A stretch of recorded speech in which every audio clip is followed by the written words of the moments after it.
Myself, Sajila and Diane bring you big stories, big opinions and big front page headlines. That's right, it is Headliners after the headlines with Polly.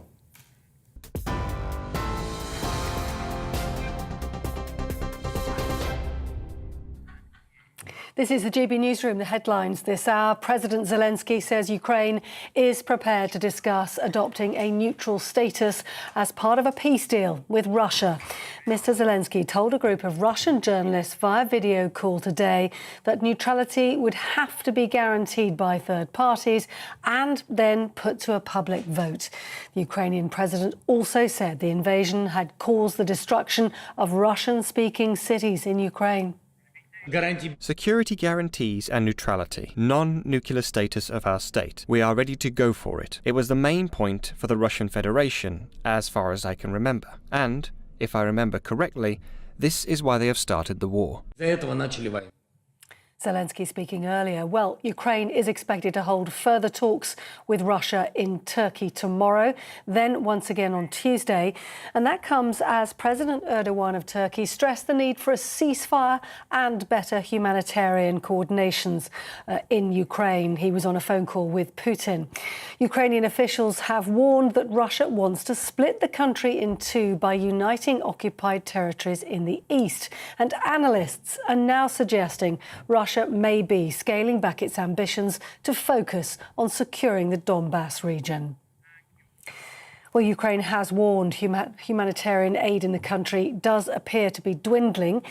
The Deputy Health Minister says he hopes the decline is merely a pause while new food sources are located, adding that support should be given now rather than waiting weeks or even months. The United Nations says around 10 million people have been affected by the crisis. That's nearly a quarter of the country's population. The White House has denied the US president was calling for regime change in Moscow. Joe Biden called Vladimir Putin a butcher and said he couldn't remain in power during an impassioned speech in Poland. The Kremlin responded, saying the people of Russia, not America, chose their leader. Speaking in Israel, the US Secretary of State Antony Blinken reiterated the United States does not seek regime change in the country. With regard to the President's incredibly powerful speech yesterday, I think the President, the White House, made the point last night that, quite simply, President Putin cannot be empowered to wage war or engage in aggression against Ukraine or anyone else. As you know, and as you've heard us say repeatedly, we do not have a strategy of regime change in Russia or anywhere else for that matter. Antony Blinken. Well, in other news, celebrities are arriving on the red carpet in Hollywood, in LA, for the annual Oscars ceremony. A big year for British talent again. Benedict Cumberbatch is in the running for Best Actor for The Power of the Dog, while Sir Kenneth Branagh's Belfast has received a number of nominations, including for Best Picture. On TV, online and on your radio via DAB+, you're with GB News. Now more from Headliners.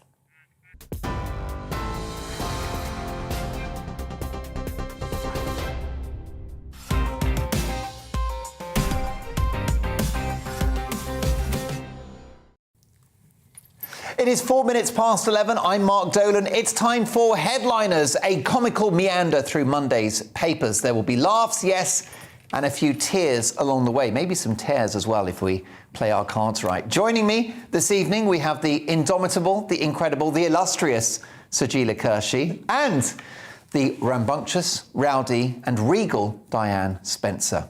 Can you tell I've just bought a thesaurus? It's great to see you. By the way, are you enjoying this spring-like weather? I'd forgotten what sun looked like. I know, it's lovely. All the daffodils everywhere as well, because that's the only place you could see them is on the ground because they were all sold out in the shops for Mother's Day. Yeah, I do love my daffodils. The bluebells are popping up as well, aren't they? Oh, so pretty. I do love the weather, but I'm now at that point where I'm just running from tree to tree again. And it's nice, you know. I wear factor 50 in the winter, and for solar challenge. You're like a Victorian widow, aren't you? And you sort of got to go around with a. Yeah, do you know what I mean? Just sort of pale, going around dressed in very muted, dark colours. Just sitting in a windowsill, trying to avoid the light. Yeah, just covered in dusty. I'm a bit Miss Havisham at times. I ruffled feathers yesterday by coming into the office in shorts. Oh, I saw them. Is that a yes or a no? I think it's a yes. Really? And I tried to get you to do it on headliners, but you said no. Well, I'm a professional, occasionally. Well, how high were the shorts, They Mark? were short shorts and long legs. Ooh! Yeah. A lot of flesh was on show. There are I certain like it. countries where I would have been sent away, basically. I think you would have been all right. I've gone for the other way. I've added layers to look more Bombayite. Well, it's working for me. Let's crack on and have a look at tomorrow's front pages, and we will start with the Daily Mail. William, I'll end royal era of Never Explain. Revealed after a bruising tour, the Duke's dramatic blueprint for when he's king. Prince William wants to modernise the monarchy by ending its long-standing never complain, never explain policy. He's said to respect the approach favoured by his father and grandmother, but believes the monarchy should be agile to survive and thrive. Interesting stuff.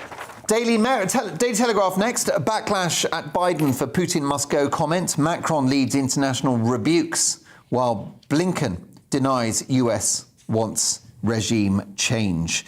How about this? Free power for homes near nuclear plants to ease the path for planning approval. The Independent, poor pupils left behind by new schools plan.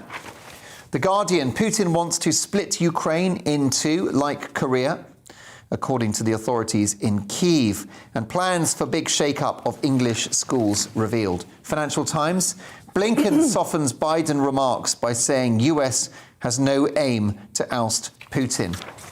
The Times, Putin wants to divide Ukraine, West warned. AI hospital forecasting will reduce waiting lists. That's all we need, a virtual doctor. Daily Express, new council tax cut on the way for millions. Rishi forced to look at ways of easing the bills crisis after a complete idiot ahoy. All at sea. Captain Hogwash, P&O boss Peter faces fresh calls to walk the plank for hiring cheap labour with no sea experience to replace 800 sacked Brits staff. 5 stars to Daily Star and their art department for that front page. And those are your front page headlines.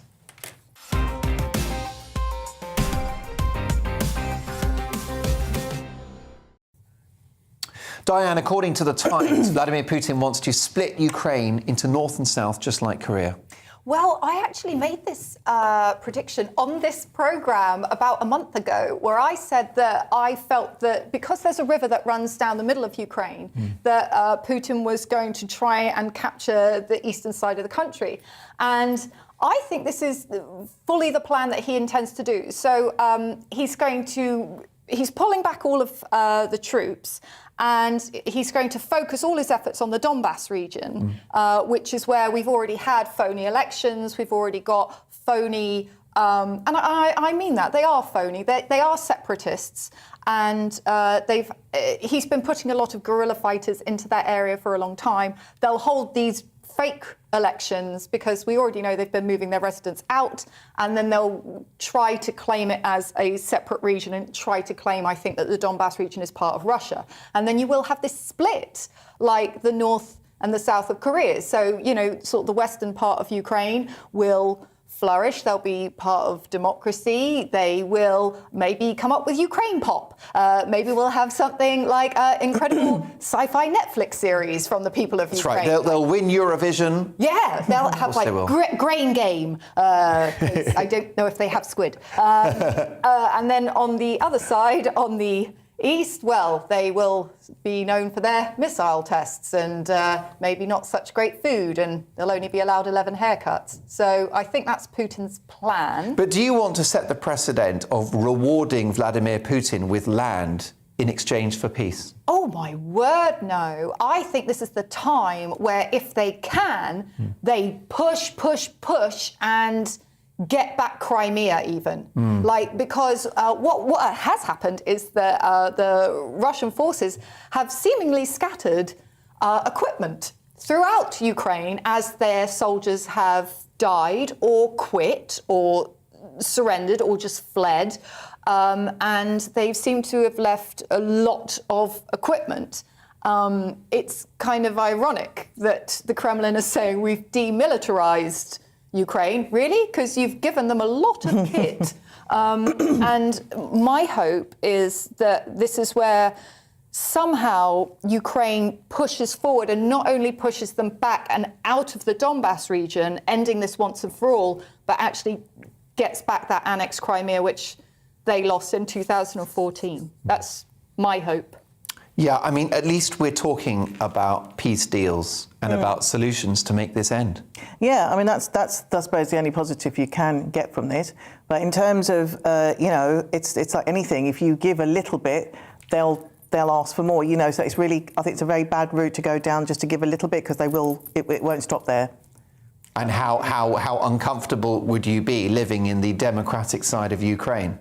Well, fearing a future attack. Yeah, I mean, it wouldn't be safe. So I think you've got to resolve this once and for all, really. Yeah, and also you throughout sort of history we've seen, when you split a country in half, these are relatives.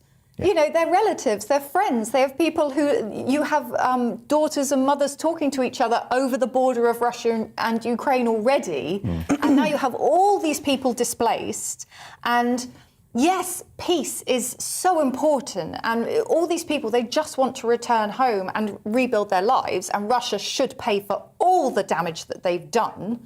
But yeah, I agree. Nobody wants a border in their country. Well, I come from pre-partition, my family do, from pre-partition India and Pakistan. And obviously, as you say, friends, families, like neighbours. And then when you do divide something up like that, it becomes really horrific. And that was the biggest kind of refugee crisis of its time. People die, people weaponise by using women. Yeah. And so it's not going to be a simple, look, we're going to have peace, but we're going to just give it, there's going to be a price to pay no matter what. That's my feeling. A deeply troubling story indeed. Monday's Express has the story that perhaps China doesn't want to be best buddies with Russia after all, Diane. No, well, this is quite interesting. So Xi has lost patience with Putin. China has pulled the plug on a £380 million deal. Which is obviously a massive blow to the Russian economy. So China's state-run Sinopec Group has pulled out of this deal because it's fearful of being targeted with sanctions. Now, this happened after it attended a meeting at the Ministry of Foreign Affairs. And I can't help feeling like, I like to imagine that Xi Jinping was there and he was stroking a white cat.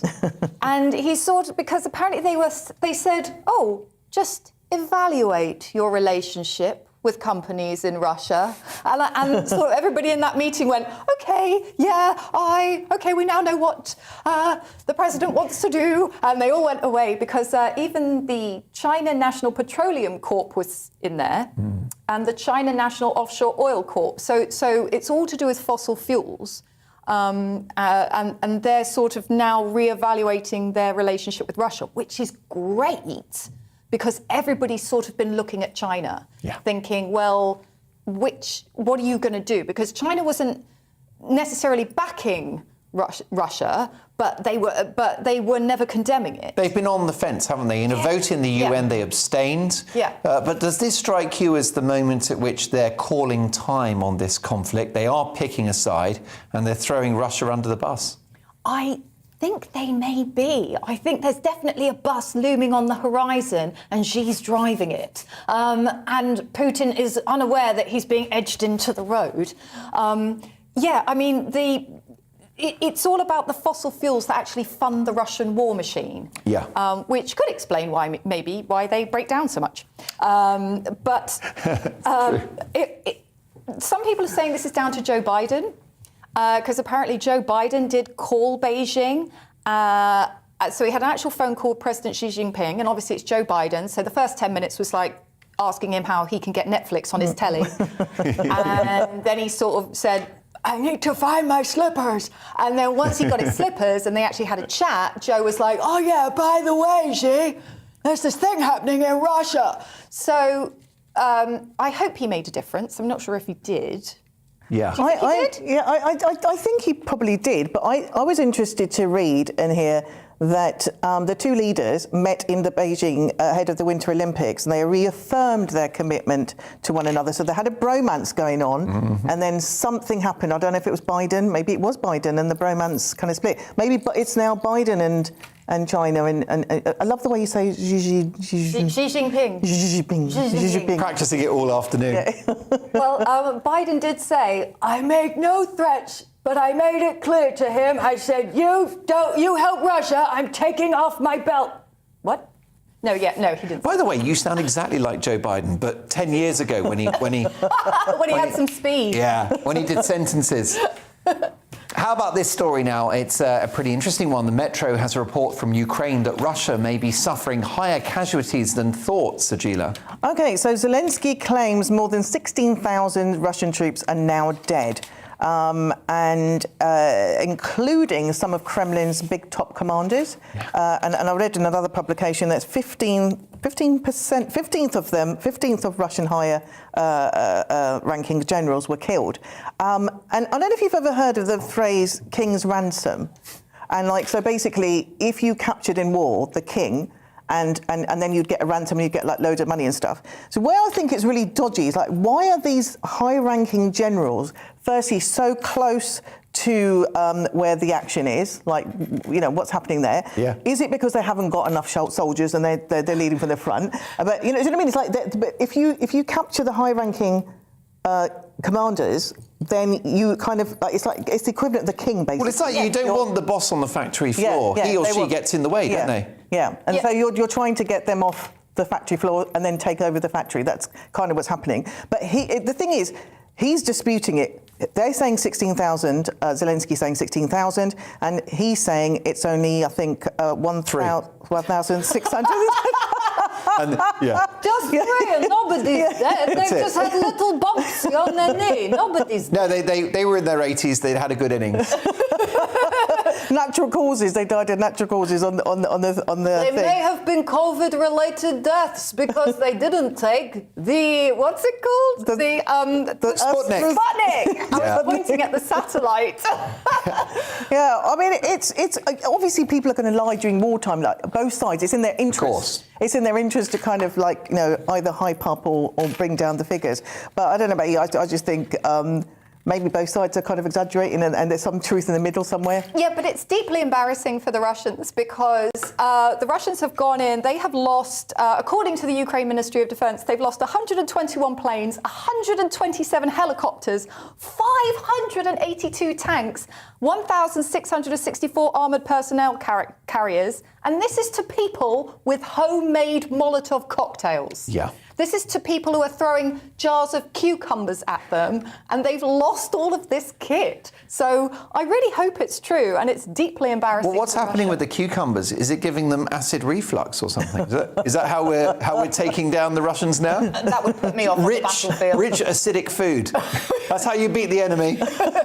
Well, I heard that in some prisons, when the inmates are very rambunctious, like my dear self, that they get given servings of lumpy meatloaf until they behave. And apparently no prison has ever lasted more than 2 weeks on lumpy meatloaf. Let's hope lumpy meatloaf is not a euphemism.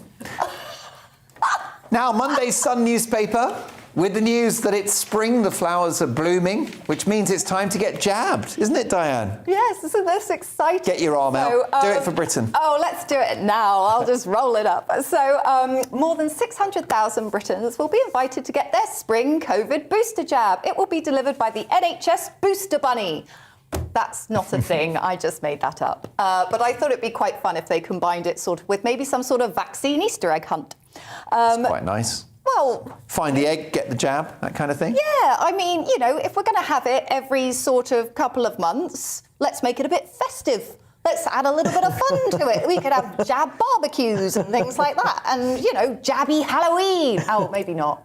No, you don't really want that. You just did jab hands. Jab hands. Jab hands.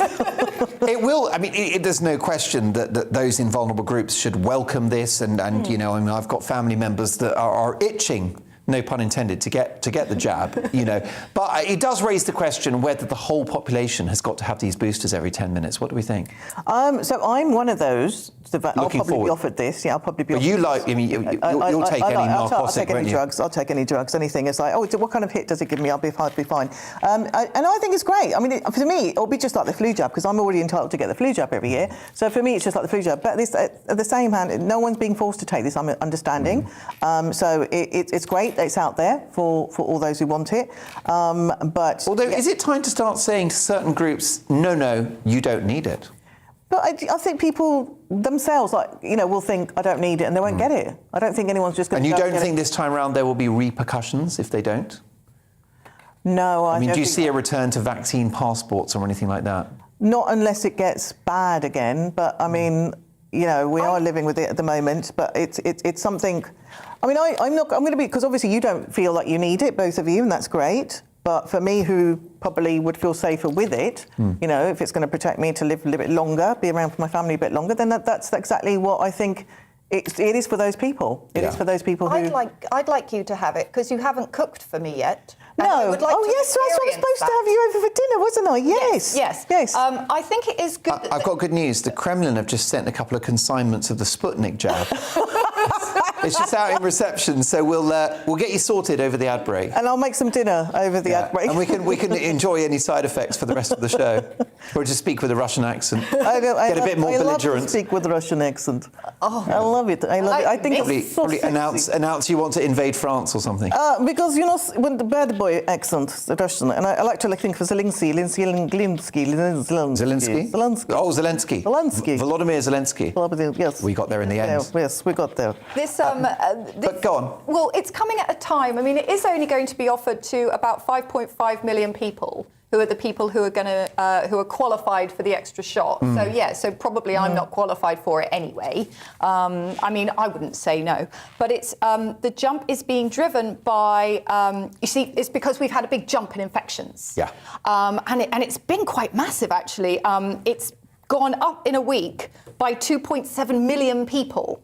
And I think it's because COVID is becoming a little bit sort of every 3 months, because you get antibodies for about 90 days.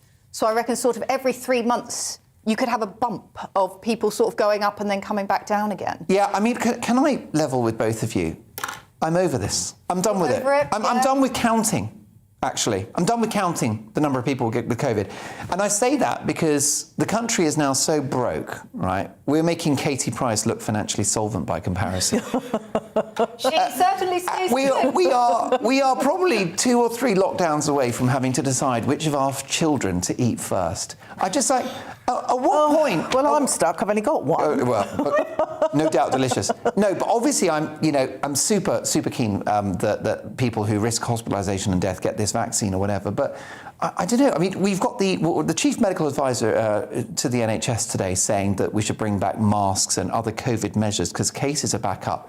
At what point do we just move on from COVID?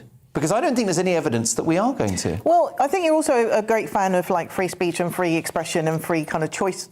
So I guess really we're leaving it to the public to choose what they think is best for them. That business about guidance comes back in. It's the responsible thing to do. Yeah, but it depends. You can't. It's like you can only make judgments, or the government can only make judgments based on. I'm sick of that. No, I don't want them to make judgments anymore. I don't want the government to deal with this anymore. I think, to offer you a bit of light at the end of the tunnel, I think it's going to come down to the variants. Because obviously, as the variants develop, they'll sort of get their own little... I don't care. They'll dilute down. I'm done. You don't want to hear because the country's broke. Story? Go on then. Have you got good news for me? Well, I'm just saying, like, the only reason why we get these numbers is to hear how the story is ending, I suppose. And like right now, we've got Omicron BA2, which I think must be named after the flight you can't take. It's very true, by the way, because B.A. Baracus hated to fly, of course. Of course, I ain't getting in an old plane. I love so you think? Look, I know, I mean, I've sort of, had strong views about COVID measures and stuff like that. We are where we are, but I just feel at some point there has to be a full stop. You want to let it? For me, there's no evidence that we are living with this virus based upon the mood music of government scientists. but perhaps that's a good thing. I'm confused now, Mark. I'll be honest. So we're saying the people that you should have it, but you're saying let's not have it at all. Well, no, I'm saying I'm very pro people having the vaccine, but I just think with these announcements about the vaccine, you just know that next is right. All these people have the vaccine, then everyone else has got to have it. And then you've got to wear a mask, and then you've got to have social distancing, and you've got to stay at home, and then we've got another lockdown. And I just feel that it feels to me like part of this inevitable arc in which we'll be back to square one before too long. But what's interesting is this article's not like before. We've had massive big publicity around it, and I don't think this is such a... So actually, you'd go the other way. You'd say the way this has been announced shows that we are living with it. It's going, it's and it is measured. Yeah. Point taken. Yeah. There you go. You see, look, I'm like Meghan Markle. I'm on a journey with this. It's time for more of Sajila and Diane's truth and less of mine. That is the end of part one. Look, we've got lots more to get through. Don't go away, because we'll be chatting about Elon Musk wanting us to die, the Queen's new wheels, and Oscar madness, literally. See you in 2.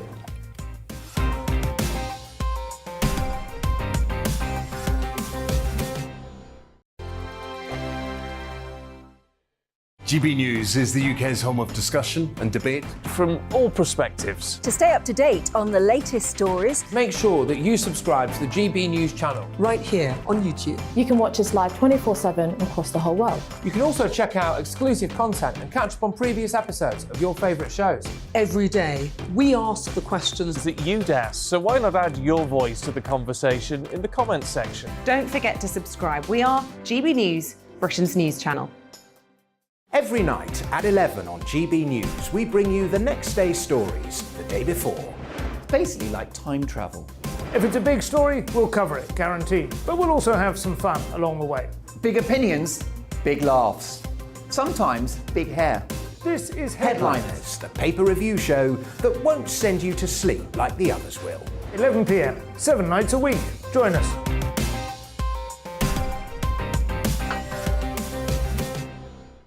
Hello there, I'm Eamon Holmes. And I'm Isabel Webster. And we hope you can join us for... Breakfast with Eamon. And Isabel. You make me laugh out loud, belly laugh. Is that important first thing in the morning? Yeah, absolutely. And there's me trying to be deadly serious. News is a serious business. Yeah, I have to rein you in sometimes. Well, it doesn't stop us laughing at it. It doesn't stop us having an opinion on what's going on. Yeah. And it certainly will not stop us reflecting what you think. Weekdays from 6 to 9:30 on GB News. I'm Dan Wootton. Join me Monday to Thursday from 9 to 11 for the feistiest and most fun news debate on TV, where free speech reigns. I'll bring you a sharp take on the day's biggest stories, bombshell newsmaker interviews, and A-list guests. And I guarantee you, no spin, no bias, no censorship, and no reason to go to bed. That's Dan Wootton Tonight, Monday to Thursdays from 9 on GB News.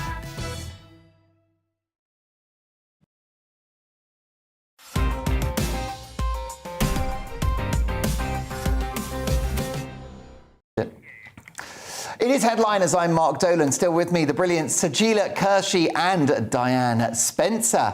Now, kicking us off at Sajila with The Guardian, reporting on the bravery of kids who actually do want to go to school. I know.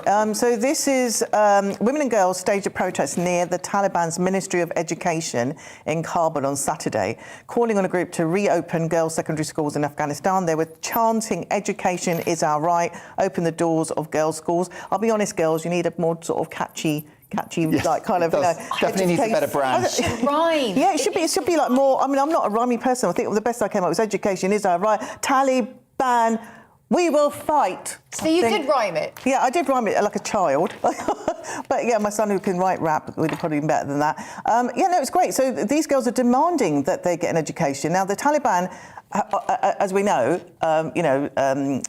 Malala Yousafzai, she became very famous because of the fact that she defied the Taliban and wanted to have an education. These girls are no different because, let's face it, women are great kick-ass people out there. And when the Taliban came back into power, there was that fear that they were, and of course they did. But actually they didn't, because secondary schools did restart. They did have the girls and boys being educated, but then they were meant to, hang on a second, the Taliban was meant to, the secondary schools, sorry, I correct myself, secondary schools would start on Wednesday last week, but then they went back on themselves, and their decision was overruled by the group's central leadership. And now they're going to remain closed until a comprehensive Islamic plan to be drawn up. What a load of codswallop, because it is definitely not Islamic to stop education. Now, the Quran, and I quote, commands all Muslims to, regardless of gender, to read, think, contemplate, and pursue knowledge. So this is totally misogynistic. It's totally, patriarchal, and just stopping women from having an education, working, it's going to backfire in a big way. And actually, yesterday I was meant to be in Afghanistan. I was supposed to be flying out with a women's charity to deliver safe aid. But because it was a group of women going, I got a bit scaredy cat and decided that I would just send money over there, which we collected at my club. But this is really, really important, that women are not stopped from having all the rights that they had within the last 21 odd years. And the Taliban rowing back on all their promises when they once again regained control of Afghanistan. So much for woke Taliban 2.0, plant-based Taliban. How's that working out for you? A story about headliners' favourite Elon Musk in The Independent, who doesn't seem to want us to direct his genius to helping us live longer. Sajila. So Elon Musk says humans who are trying to live longer would society from advancing, and humans shouldn't seek to live longer because it will halt the progress of society.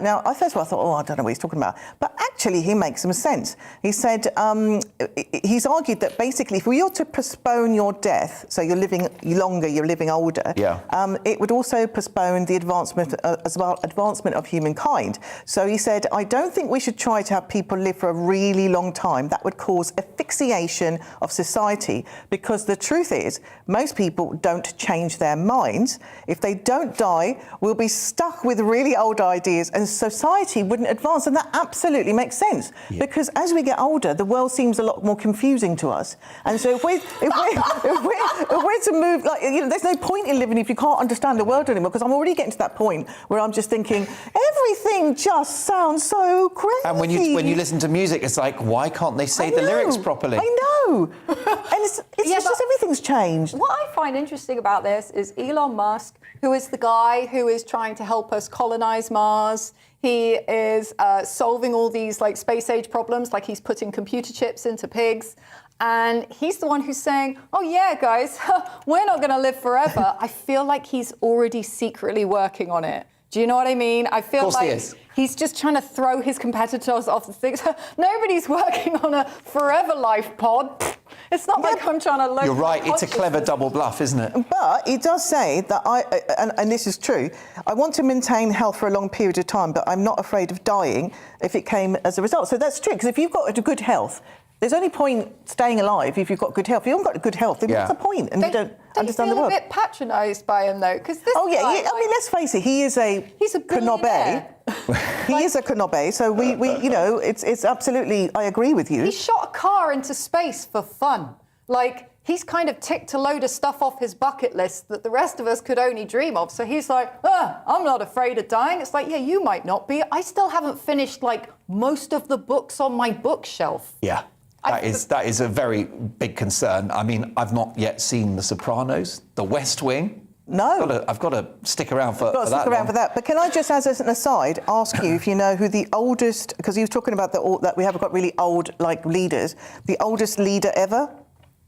In Peru, Francisco Macrates Bermudez, 100 years and 174 days old. 100 years old and plus 174 days to date.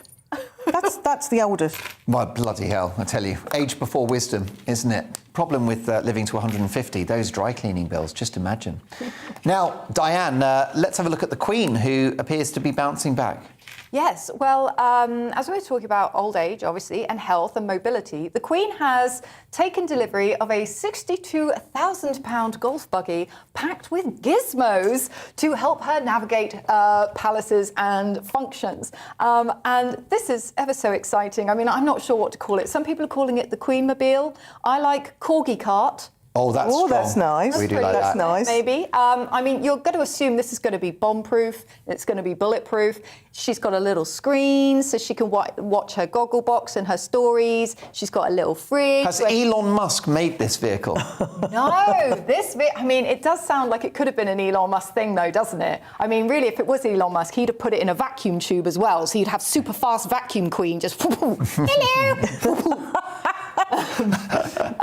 But it's been made by the people, apparently it's the Rolls-Royce of golf carts, yes. It comes with 4 leather seats, perfect for your dogs. And the staff have been driving it around. Of course they have. Wouldn't you love to have the chance of driving... Fill your boots. Right, doing donuts in the Queen's bulletproof golf cart. And it's been made by a Danish company called Garia, but they're linked to Mercedes-Benz.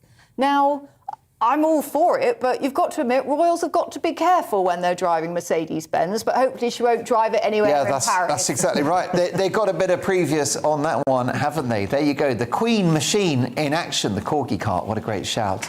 Now to the Oscars for a final time, with the Daily Mail reporting on the latest body part to get Botox. Sajila, where are they getting the jab this time?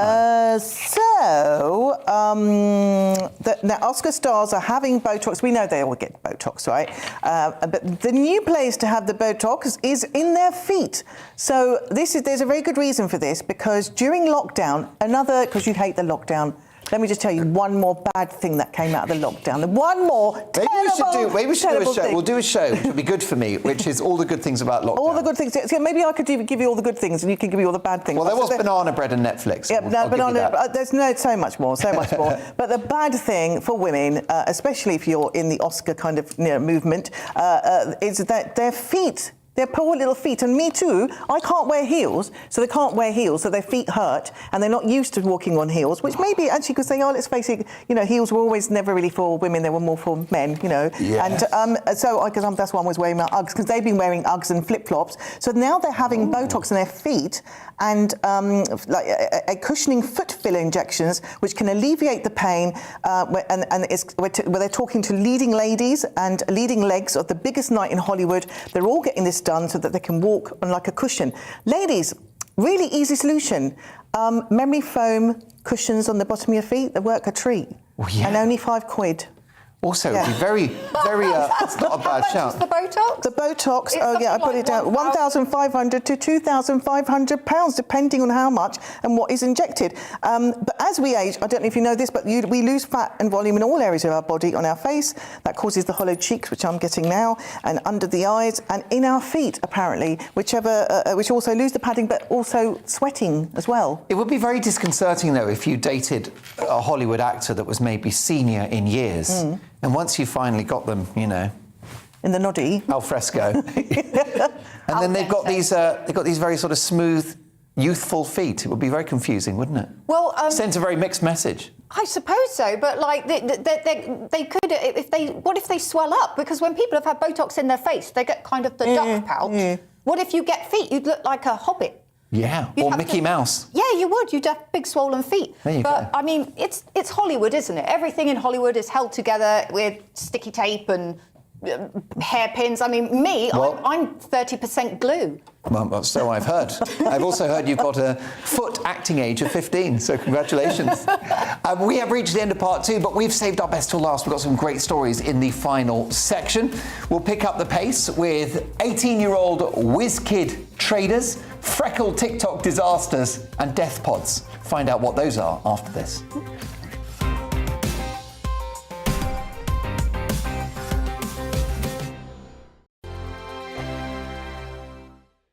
GB News is the UK's home of discussion and debate from all perspectives. To stay up to date on the latest stories, Make sure that you subscribe to the GB News channel. right here on YouTube. You can watch us live 24/7 across the whole world. You can also check out exclusive content and catch up on previous episodes of your favourite shows. Every day, we ask the questions that you'd ask, so why not add your voice to the conversation in the comments section? Don't forget to subscribe. We are GB News, Britain's news channel. Every night at 11 on GB News, we bring you the next day's stories the day before. Basically like time travel. If it's a big story, we'll cover it, guaranteed. But we'll also have some fun along the way. Big opinions, big laughs. Sometimes big hair. This is Headliners, the paper review show that won't send you to sleep like the others will. 11 p.m, 7 nights a week. Join us.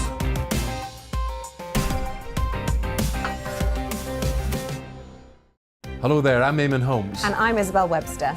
And we hope you can join us for Breakfast with Eamon. And Isabel. You make me laugh out loud, belly laugh. Is that important first thing in the morning? Yeah, absolutely. And there's me trying to be deadly serious.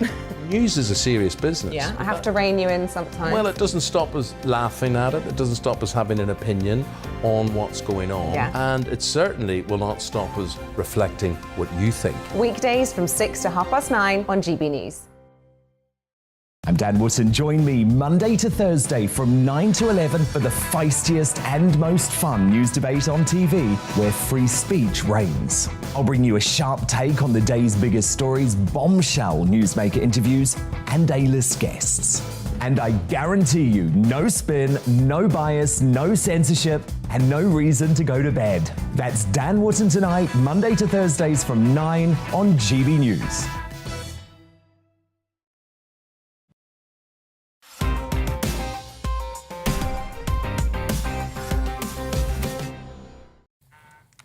Welcome back to Headliners with me, Mark Dolan, Sajila Kershi and Diane Spencer. We're going to pack through a few stories before we get to the midnight news. How much would you pay for a tank? $7,500 perhaps? Well, that's how much one went for, according to the Daily Mirror. Diane, tell me more. Well, this sounds like the worst ever game show. A Russian soldier surrendered and he handed over his tank in exchange for Ukraine citizenship and £7,500. That's called the platinum surrender, which is the deal you can get. This guy is basically the Del Boy of Ukraine, isn't he? Yeah, he's kind of... apparently, he just didn't have an interest in fighting anymore, which I can completely understand. Yeah. And he thought, right, how can I like that, the idea that he's a Del Boy. And he went, look, mate, I'll sort you out a tank. She's like, one careful owner. Well, actually, there were 6 of us, but... One careless owner. One careless owner? No, you're not going to flog a tank for that if you say it's careless. Heated seats, cruise control, DAB plus radio.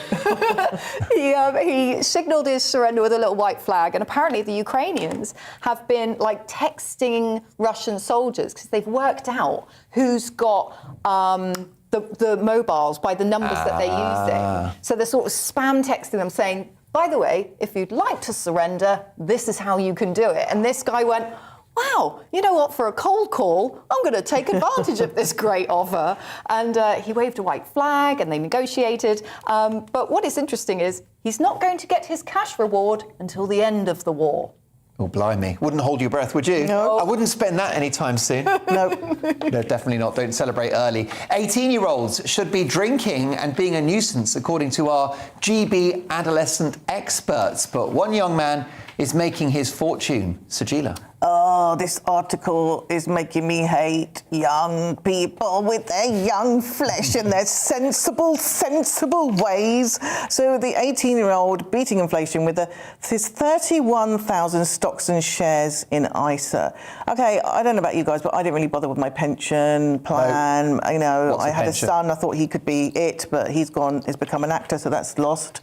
What are you doing? I know. But look, meet the savvy savers. So with their spreadsheets and their pension plans, these young investors are hoping for £1 million pound in retirement.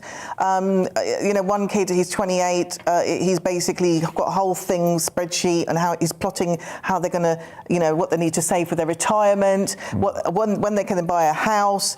And since the enrolment was auto enrolment was introduced in 2012, over the age of 22 who earns more than £10,000 has been automatically enrolled into a pension scheme.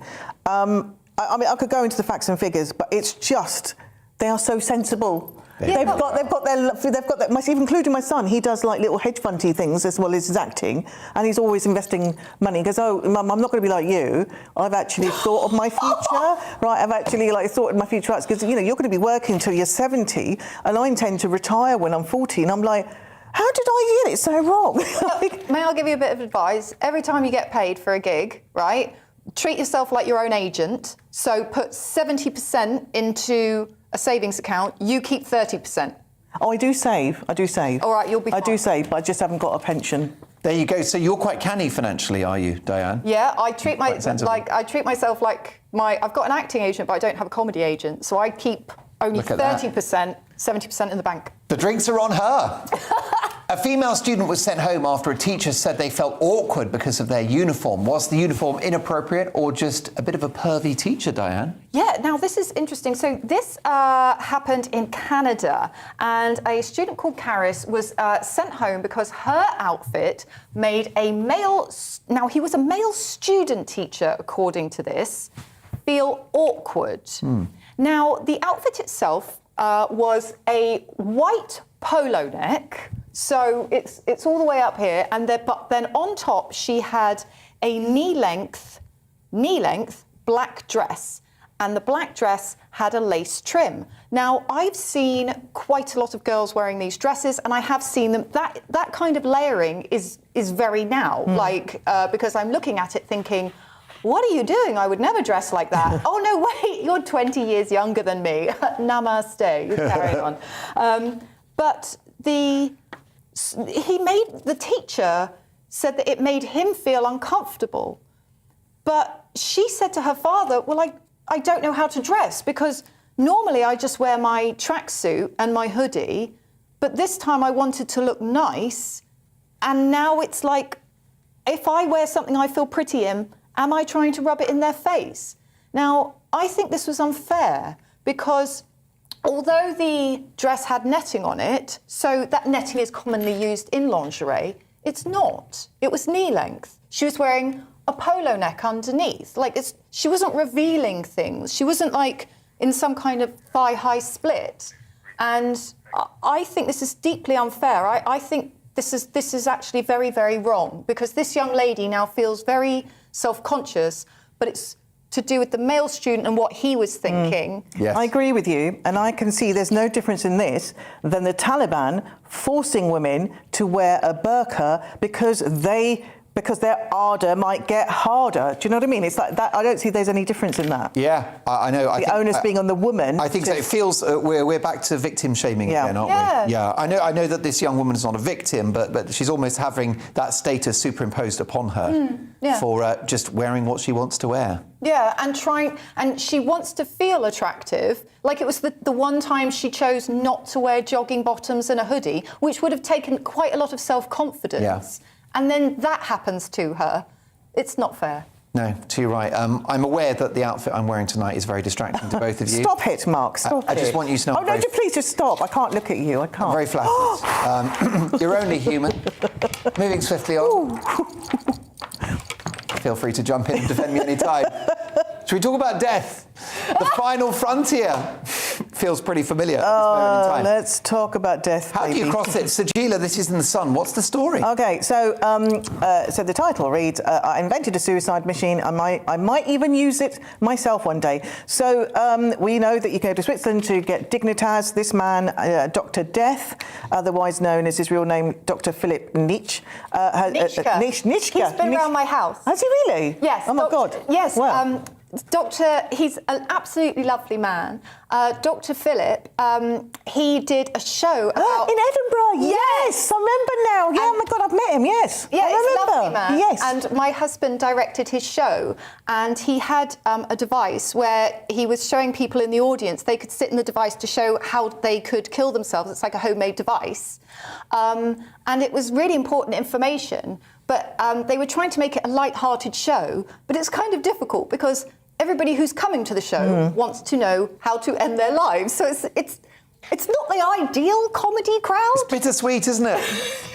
And also, what a tough audience, by the way. 50 people who want to kill themselves. I know. That's a tough crowd, isn't it? I mean, that's worse than your average Edinburgh audience, I would say. Well, yeah. 4 people who want to get drunk. But if you got more of an audience, I'd be really, really angry if you got more of an audience than we did. We support the living, he's supporting the dead, and he gets more of an audience in Edinburgh. Right, now this pod, by the way, so is it going to be like a public toilet? Have you got to wait to make sure that there isn't someone inside before you take your turn? Would it be like the toilets on the train? You've got to wait for the door to open? Maybe. I mean, if it is, I hope there's a bit of potpourri or something. Do we like the idea of just having that moment in your life when you think, I've had a great innings, I'm out? Is that will society ever tolerate that? I think so. It depends. I mean, if Elon Musk doesn't get his way and we all die early, then maybe not. But I think that if I could live till about sort of 600 or 700, and after a while I thought, do you know what? I think I'm good. I'm done. Then, yeah. Maybe. I've watched the whole of Netflix. I've been to a Centre Parks. Is this the bucket list? Yeah, that's all I've got, actually. I've watched the fourth series of Ozark. I've had a battered Mars bar. Yes.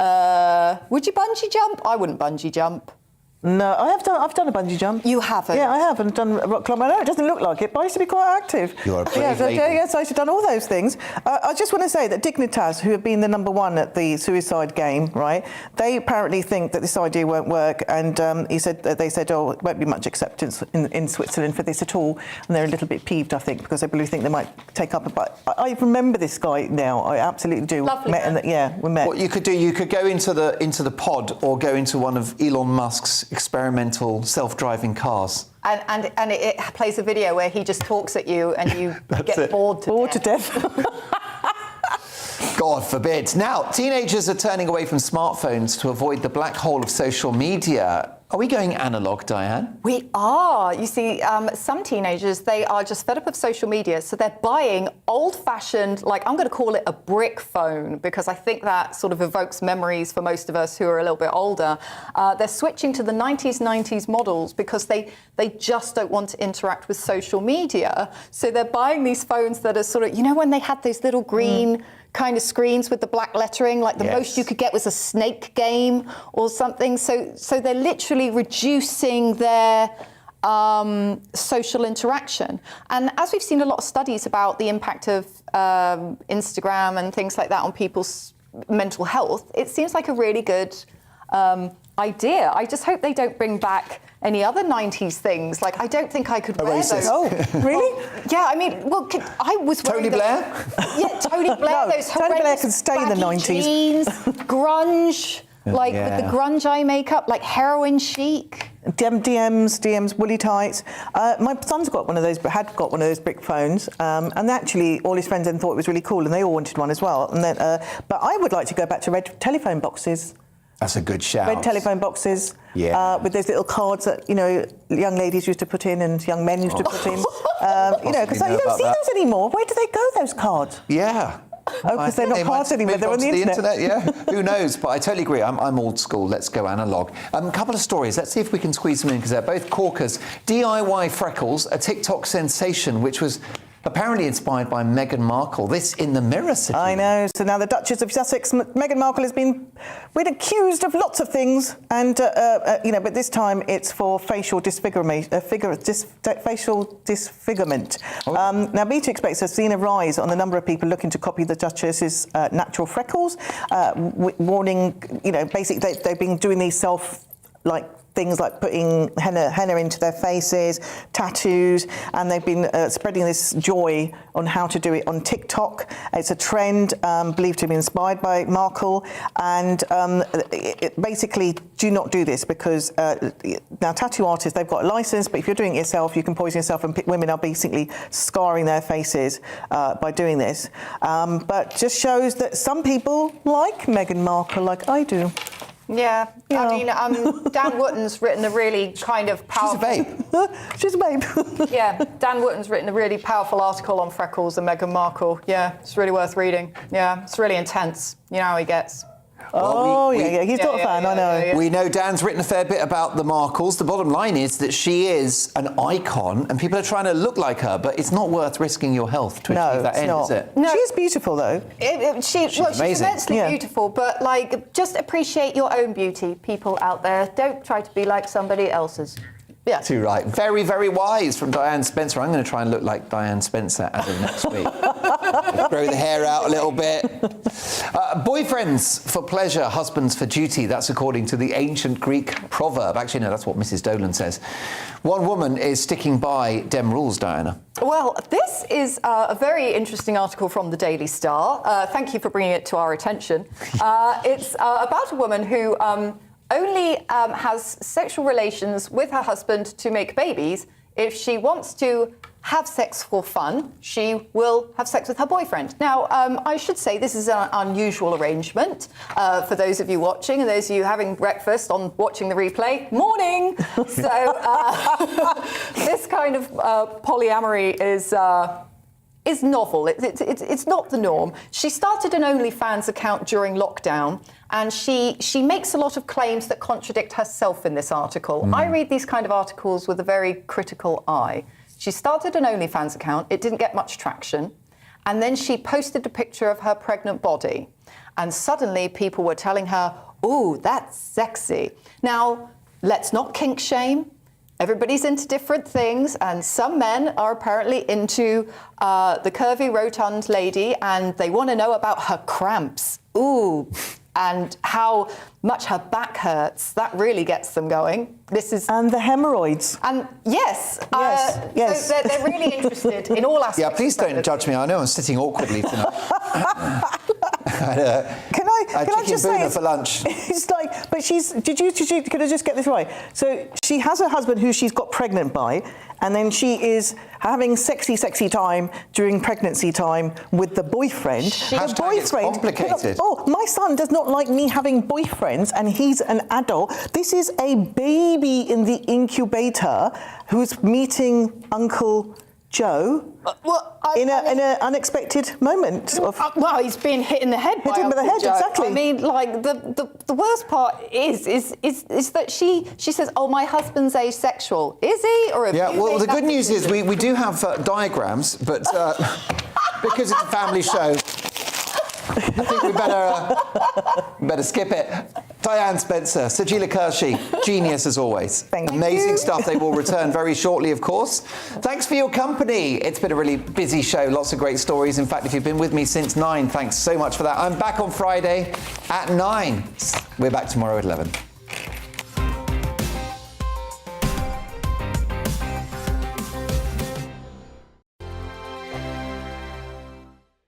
Hello there, I'm Eamon Holmes. And I'm Isabel Webster. And we hope you can join us for Breakfast with Eamon and Isabel. You make me laugh out loud, belly laugh. Is that important first thing in the morning? Yeah, absolutely. And there's me trying to be deadly serious.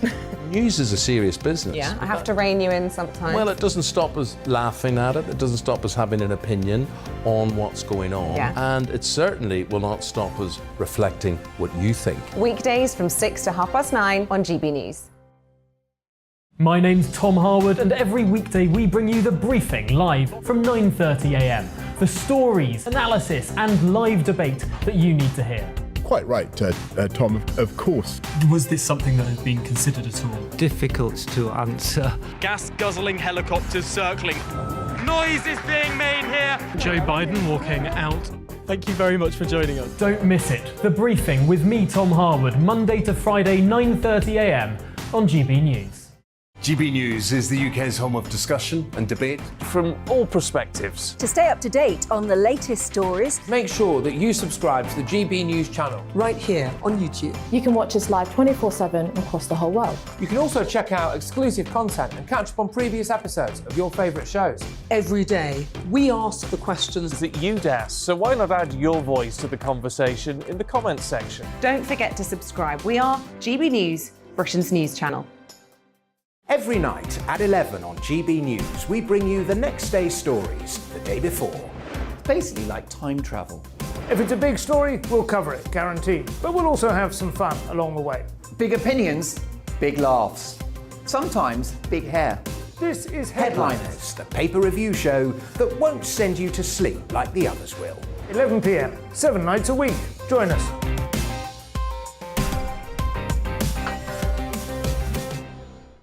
Hello there, I'm Eamon Holmes. And I'm Isabel Webster. And we hope you can join us for Breakfast with Eamon. And Isabel. You make me laugh out loud, belly laugh. Is that important first thing in the morning? Yeah, absolutely. And there's